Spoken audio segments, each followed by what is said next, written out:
ஆசாரியரின் பாவ நிவாரண பலி. பாவ நிவாரண பலிக்கான காளையை கொண்டு வந்தான். அதனுடைய தலையின் மேல் ஆரோனும் அவன் குமாரரும் தங்கள் கைகளை வைத்தார்கள். அப்பொழுது அது கொல்லப்பட்டது. மோசே அதன் இரத்தத்தை எடுத்து தன் விரலினால் பலிபீடத்தின் கொம்புகளின் மேல் சுற்றிலும் பூசி பலிபீடத்திற்காக பிராயச்சித்தம் செய்து மற்ற இரத்தத்தை பலிபீடத்தின் அடியில் ஊற்றிவிட்டு அதன் மேல் பாவ நிவர்த்தி செய்யும் பொருட்டு அதை பரிசுத்தப்படுத்தினான். பின்பு மோசே கர்த்தர் தனக்கு கட்டளையிட்டபடியே குடல்கள் மேல் இருந்த கொழுப்பு முழுவதையும் கல்லீரலின் மேல் இருந்த ஜவ்வையும் 2 குண்டிக்காய்களையும் அவைகளின் கொழுப்பையும் எடுத்து பலிபீடத்தின் மேல் தகனித்து காளையையும் அதன் தோலையும் மாம்சத்தையும் சாணியையும் பாளையத்துக்கு புறம்பே அக்கினியிலே சுட்டெரித்தான். பின்பு அவன் சர்வாங்க தகனபலிக்கு ஆட்டுக்கடாவை கொண்டு வந்தான். அதன் தலையின் மேல் ஆரோனும் அவன் குமாரரும் தங்கள் கைகளை வைத்தார்கள். அப்பொழுது அது கொல்லப்பட்டது. மோசே அதன் இரத்தத்தை பலிபீடத்தின் மேல் சுற்றிலும் தெளித்தான். ஆட்டுக்கடா சந்து சந்தாக துண்டிக்கப்பட்டது.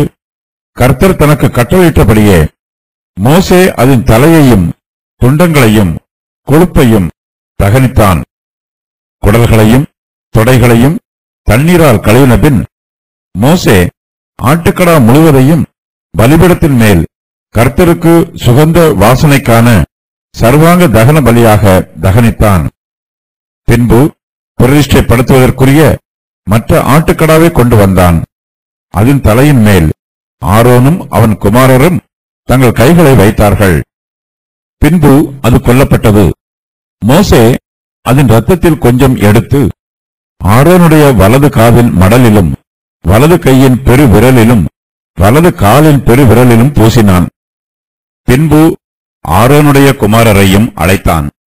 மோசே அந்த இரத்தத்திலே கொஞ்சம் அவர்களுடைய வலது காதின் மடலிலும் வலது கையின் பெருவிரலிலும் வலது காலின் பெருவிரலிலும் பூசி இரத்தத்தை பலிபீடத்தின் மேல் சுற்றிலும் தெளித்து கொழுப்பையும் வாலையும் குடல்கள் மேலிருந்த கொழுப்பு முழுவதையும் கல்லீரலின் மேல் இருந்த ஜவ்வையும் 2 குண்டிக்காய்களையும் அவைகளின் கொழுப்பையும் வலது முன்னந்தொடையையும் எடுத்து கர்த்தருடைய சந்நிதியில் வைத்திருந்த புளிப்பில்லா அப்பங்களின் கூடையிலுள்ள புளிப்பில்லா அதிரசத்தில் ஒன்றையும் எண்ணெயிட்ட அப்பமாகிய அதிரசத்தில் ஒன்றையும் ஒரு அடையையும் எடுத்து அந்த கொழுப்பின் மேலும் முன்னந்தொடையின் மேலும் வைத்து அவைகளையெல்லாம் ஆரோனுடைய உள்ளங்கைகளிலும் அவன் குமாரருடைய உள்ளங்கைகளிலும் வைத்து அசைவாட்டும் பலியாக கர்த்தருடைய சந்நிதியில் அசைவாட்டி பின்பு மோசே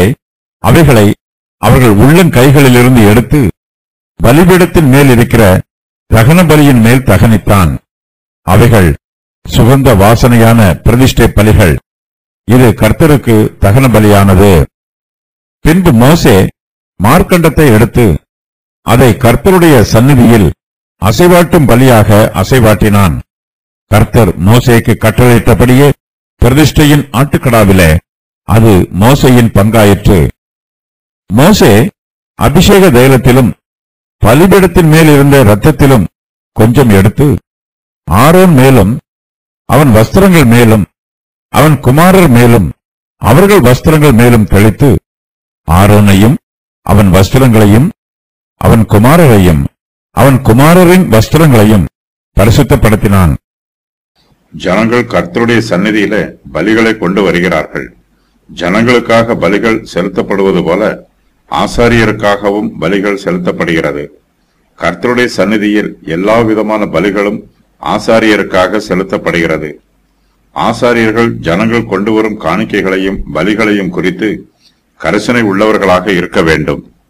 இஸ்ரவேல் சபையார் தங்களுடைய பாவங்களை நிவர்த்தி பண்ணுவதற்காகவும் குற்றங்களை நிவர்த்தி பண்ணுவதற்காகவும் கர்த்தருடைய சந்நிதியில் காணிக்கைகளை கொண்டு வருகிறார்கள். அவர்களுடைய பாவங்களை குறித்தும் குற்றங்களை குறித்தும் ஆசாரியர்கள் கரிசனை உள்ளவர்களாய் இருக்க வேண்டும். அவர்கள் அறியாமையால் இந்த தப்பிதங்களை செய்திருந்தாலும் ஆசாரியர்கள் அவர்கள் மீது அன்புள்ளவர்களாகவும் மனதுருக்கம் உள்ளவர்களாகவும் இருக்க வேண்டும்.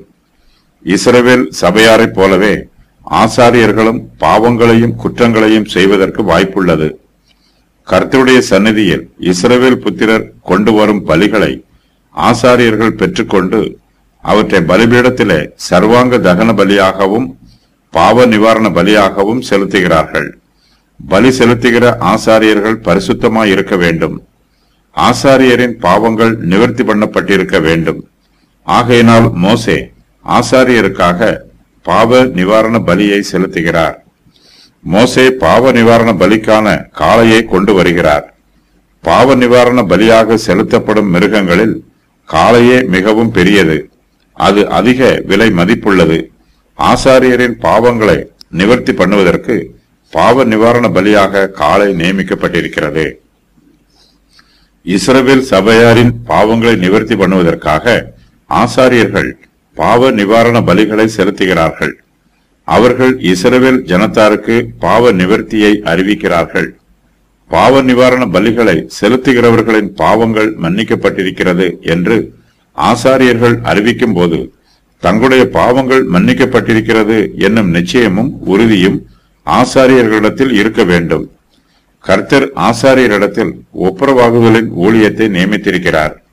இந்த ஊழியத்தை செய்கிற ஆசாரியர்கள் முதலாவதாக கர்த்தரோடு ஒப்புரவாக வேண்டும். தாங்கள் ஒப்புரவான பின்பு மற்றவர்களை ஒப்புரவாக்க வேண்டும். ஆசாரியரின் பாவங்களை நிவர்த்தி பண்ணுவதற்காக மோசே பாவ நிவாரண பலிக்கான காளையை கொண்டு வருகிறார். இந்த காளை பாவ நிவாரண பலியாக செலுத்தப்படும் விதம் பற்றி இந்த வசன பகுதியில் சொல்லப்பட்டிருக்கிறது. பாவ நிவாரண பலிக்கான காளையினுடைய தலையின் மேல் ஆரோனும் அவருடைய குமாரரும் தங்கள் கைகளை வைக்கிறார்கள். ஆட்டுக்கடாவின் தலையின் மேல் ஆரோனும் அவருடைய குமாரரும் தங்கள் கைகளை வைக்கிறார்கள். ஆட்டுக்கடா அவர்களுடைய பாவத்திற்கு பதிலீடாகிறது. அவர்களுடைய பாவம் ஆட்டுக்கடாவிற்கு கடந்து போகிறது. அப்பொழுது பாவ நிவாரண பலிக்கான காளை கொல்லப்படுகிறது.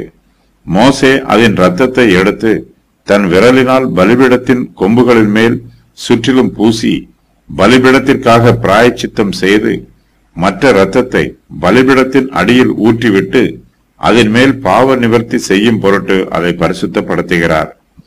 பின்பு மோசே கர்த்தர் தனக்கு கட்டளையிட்டபடியே குடல்கள் மேல் இருந்த கொழுப்பு முழுவதையும் கல்லீரலின் மேல் இருந்த ஜவ்வையும் 2 குண்டிக்காய்களையும் அவைகளின் கொழுப்பையும் எடுத்து பலிபீடத்தின் மேல் தகனித்து காளையையும் அதன் தோலையும் மாம்சத்தையும் சாணியையும் பாளையத்துக்கு புறம்பே அக்னியிலே சுட்டெரிக்கிறார். மோசே ஆசாரியருடைய பாவங்களை நிவர்த்தி பண்ணுவதற்கு பாவ நிவாரண காளையை கொண்டு வந்து அதை பாவ நிவாரண பலியாக செலுத்துகிறார். அதன் பின்பு அவர் சர்வாங்க தகன பலிக்கு ஆட்டுக்கடாவை கொண்டு வருகிறார். அந்த ஆட்டுக்கடாவினுடைய தலையின் மேல் ஆரோனும் அவருடைய குமாரரும் தங்கள் கைகளை வைக்கிறார்கள். அப்பொழுது அந்த ஆட்டுக்கடா கொல்லப்படுகிறது. மோசே அதன் இரத்தத்தை பலிபீடத்தின் மேல் சுற்றிலும் தெளிக்கிறார். ஆட்டுக்கடா சந்து சந்தாக துண்டிக்கப்படுகிறது. கர்த்தர் தனக்கு கட்டளையிட்டபடியே மோசே அதன் தலையையும் துண்டங்களையும் கொழுப்பையும் தகனிக்கிறார். குடல்களையும் தொடைகளையும் தண்ணீரால் கழுவின பின் மோசே ஆட்டுக்கடா முழுவதையும் பலிபீடத்தின் மேல் கர்த்தருக்கு சுகந்த வாசனைக்கான சர்வாங்க தகன பலியாக தகனிக்கிறார். ஆசாரியரின் பாவம் நிவர்த்தி பண்ணப்படுவதற்கு காளை பாவ நிவாரண பலியாக செலுத்தப்படுகிறது. கர்த்தர் ஆரோனுக்கும் அவருடைய குமாரருக்கும் ஆசாரிய ஊழியத்தை கொடுத்திருக்கிறார். ஆசாரிய ஊழியம் கனமுள்ளது, அது மகிமையானது. கர்த்தர் ஆசாரிய ஊழியத்தை தங்களுக்கு கொடுத்திருப்பதன் மூலமாக கர்த்தர் தங்களை கனப்படுத்தி இருக்கிறார் என்பதை ஆசாரியர்கள் அங்கீகரிக்கிறார்கள். அதற்காக அவர்கள் கர்த்தரை நன்றியோடு துதிக்கிறார்கள்.